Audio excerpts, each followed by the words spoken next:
কবিতার ভুবনে সকলকে স্বাগত। শুভ সকাল।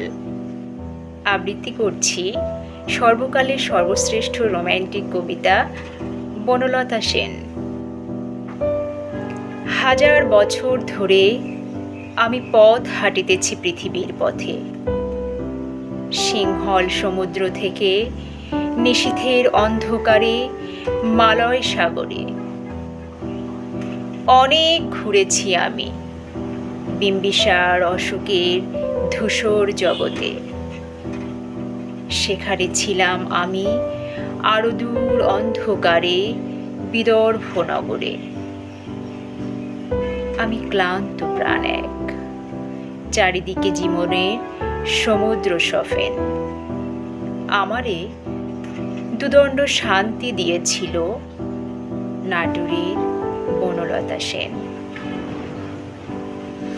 চুল তার কবেকার অন্ধকার বিদিশার নেশা, মুখ তার শ্রাবস্তির কারুকার্য। অতি দূর সমুদ্রের পর হাল ভেঙে যে নাবিক হারাইছে দিশা, সবুজ ঘাসের দেশ যখন সে চোখে দেখে দারুচিনি দ্বীপের ভিতর, তেমনি দেখেছি তারে অন্ধকারে। বলেছে সে, এতদিন কোথায় ছিলেন? পাখির নীলের মতো চোখ তুলে নাটোরের বনলতা সেন।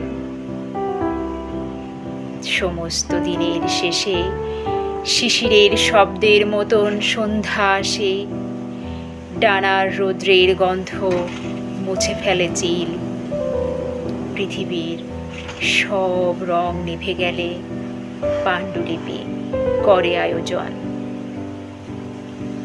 তখন গল্পের তরে জোনাকির রঙে ঝিলমিল, সব পাখি ঘরে আসে, সব নদী ফুরায় এ জীবনের সব লেনদেন। থাকে শুধু অন্ধকার মুখোমুখি বসিবার বনলতা সেন।